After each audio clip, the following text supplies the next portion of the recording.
Bonjour, vous regardez Tesla Geek. Aujourd'hui, nous sommes au superchargeur de Noyelles-Godault.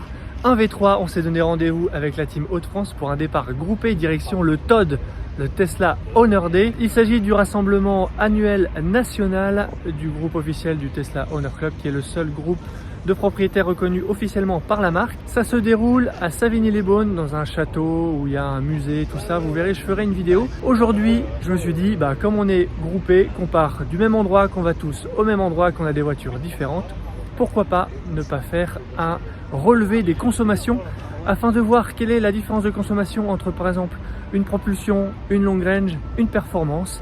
Je pense que ça va être intéressant de comparer tout ça sur le même trajet, au même moment, dans les mêmes conditions. C'est un test qui est quand même difficile à faire en temps normal. Donc là, l'occasion était parfaite. Je vais vous présenter les différents véhicules. Je vais vous présenter aussi le trajet. On va retrouver d'autres personnes au fur et à mesure. Je pense qu'on va quand même se focaliser sur 3 voitures ici que je vais vous présenter juste après le jingle.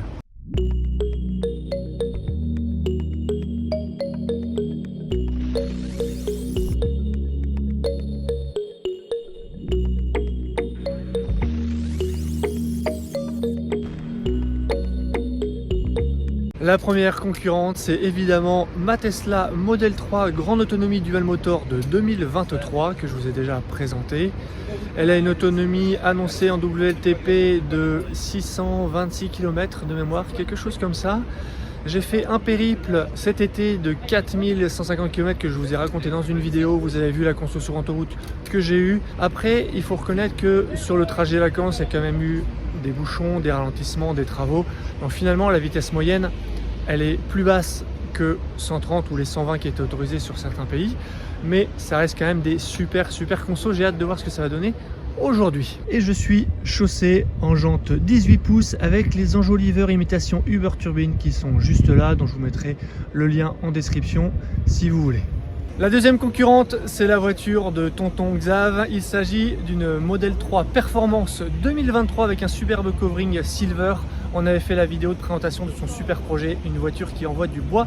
J'ai vraiment hâte de voir ce que ça consomme par rapport à ma long range. Et donc, il va nous suivre. On va tous partir en même temps. Présentation de la dernière voiture juste après. Et pendant la recharge, on s'occupe de faire une petite customisation spécialement pour l'événement.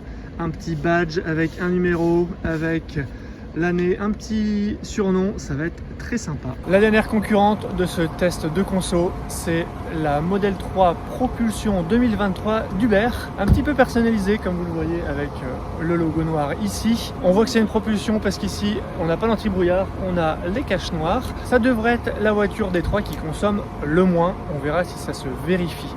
Il est équipé en jante 18 pouces avec, comme moi, les enjoliveurs Uber Turbine. C'est vraiment un produit qui plaît beaucoup. Si au départ je pensais faire l'expérience avec ces 3 Model 3, dans la suite de la vidéo, des Model Y se sont joints au test, le rendant d'autant plus intéressant. Allez, on rentre dans la voiture pour voir tout de suite le trajet direction 3. La destination, c'est le superchargeur de 3 juste ici. On a quasiment 300 km à faire, 2h50 de route. On devrait arriver vers 12h40, pile poil pour le déjeuner. Là-bas, on va retrouver d'autres personnes du groupe Hauts-de-France qui viennent d'autres endroits. On va récupérer aussi des gens du côté d'Urvilliers. Alors ça doit être un peu avant Reims, peut-être près de Saint-Quentin là-bas. Ça va être très sympa. Donc 300 km, moi je devrais arriver avec 21% de batterie. Même simulation dans la Model 3 Performance, où avec un départ à 95% de batterie, on devrait arriver avec 4% de batterie et toujours le même trajet. Sur la propulsion, on a 99% de batterie à l'heure actuelle et on devrait arriver avec 14% de batterie au superchargeur de 3.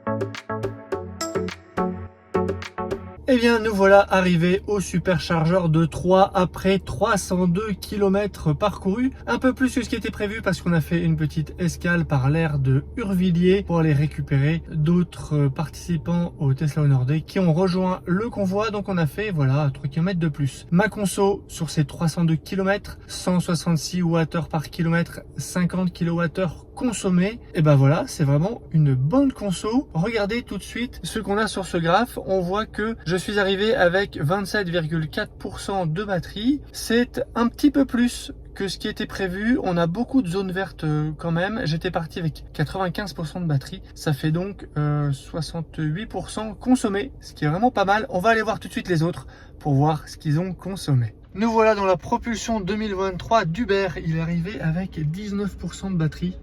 Et depuis la recharge pour les 302 km, il a consommé 46 kWh, donc 4 kWh de moins que moi, et une conso de 151 Wh par km. On termine avec la performance de Xav qui, sans surprise, est celle qui a consommé le plus. Les 305 km ici avec 60 kWh consommés et une moyenne de 195 Wh par km. Alors maintenant qu'on a tous ces chiffres, je vous propose de les compiler et de les analyser. L'intérêt pour moi sur cette vidéo, ce n'est pas tant la consommation en tant que telle, à 120 km/h, mais plus l'écart de consommation qu'on peut avoir entre les différentes versions pour vous me permettre un petit peu de juger de ce que ça représente entre une SR+, une long range et une performance. Concernant le trajet, le trafic était vraiment très fluide.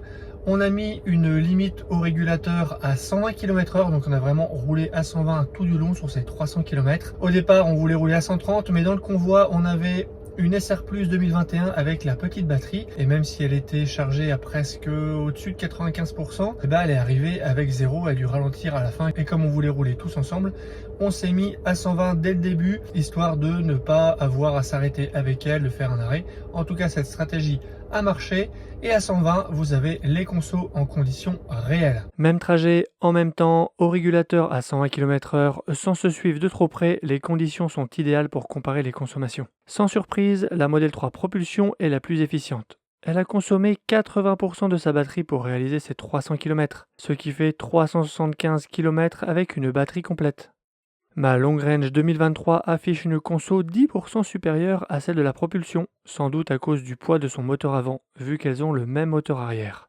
Mais n'a eu besoin que de 67% de sa batterie pour réaliser les 300 km, ce qui lui permettrait de faire 447 km avec une batterie complète à 120 km/h. C'est vraiment très bien. La Performance 2023 a eu besoin de 91% de sa batterie et affiche une consommation 29% et 17,5% plus élevée, respectivement, que la Propulsion et ma Long Range.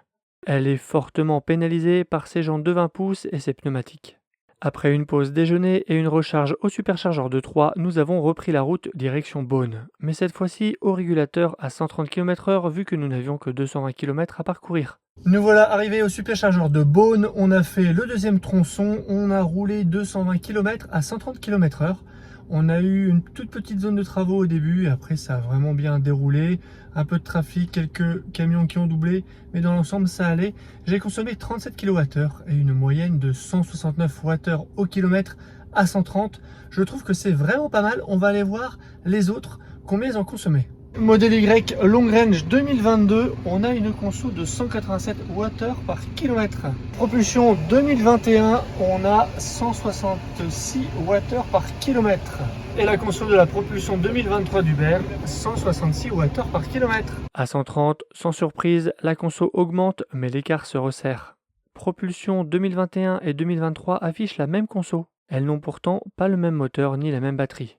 Respectivement moteur A et moteur S, batterie LFP 55 et LFP 60 kWh. Ma Long Range n'a consommé que 2% de plus à 130, c'est vraiment très bien. La vitesse plus élevée semble gommer la différence de poids entre ces deux modèles. La perf a tout de même consommé 20% de plus, mais c'est mieux que les 29% à 120. Et le modèle Y Long Range en jante 19 pouces de série n'a consommé que 13% de plus malgré son poids et son gabarit. Nous avons refait le même test à 130 sur le même chemin mais dans le sens retour. Nous voilà de retour au superchargeur de 3. Nous venons de prendre le trajet retour direction Lille. Avoir une consommation à 120 c'est bien, mais avoir une consommation à 130 régulateur c'est mieux. Et donc nous avons fait le trajet entre Beaune et 3 à 130 en convoi. Et je vais vous montrer tout de suite les consommations et les écarts. C'est plutôt intéressant. Les résultats sont assez similaires à ceux de l'aller et la différence s'explique sans doute par le dénivelé. Petit ajout dans ce tableau, le modèle Y Propulsion en jante 20 pouces en option qui, malgré son poids inférieur au Y Long Range, consomme davantage, certainement à cause de ses jantes et de ses pneumatiques. Je remercie les participants de ce test et vous retrouverez leur lien de parrainage en description de la vidéo. Avec le millésime 2024 qui arrive, les nouveaux feux, la nouvelle face avant avec son aérodynamisme augmenté, ces nouvelles pneumatiques qui réduisent la consommation, je suis prêt à parier que la conso sera encore meilleure. Par contre, entre une propulsion et une long range qui bénéficie du coup des mêmes améliorations, je pense que l'écart sera le même que sur notre test. En tout cas, j'espère un jour pouvoir réussir à le confirmer. Concernant la performance 2024, celle-ci n'est toujours pas en ligne, on ne connaît pas encore les caractéristiques exactes de ce modèle, donc il n'est même pas possible de me projeter sur un écart de consommation. En tout cas, j'espère que vous aurez apprécié cette vidéo. Faire ça en même temps, à même vitesse, en se suivant, pour moi c'est quelque chose qui a une vraie valeur en termes de résultats. Abonnez-vous pour ne pas rater mes prochaines vidéos. Allez jeter un œil sur mon site teslageek.fr pour des bons plans, la checklist de livraison, une sélection d'accessoires pour Model 3 et Model Y. Et je vous dis à bientôt pour une prochaine vidéo. Si tu as aimé cette vidéo ou que tu veux soutenir la chaîne, mets un like. Tu peux t'abonner pour recevoir les notifications de mes prochaines vidéos et aider la chaîne à être mieux référencée. N'hésite pas à donner ton avis en commentaire. À bientôt!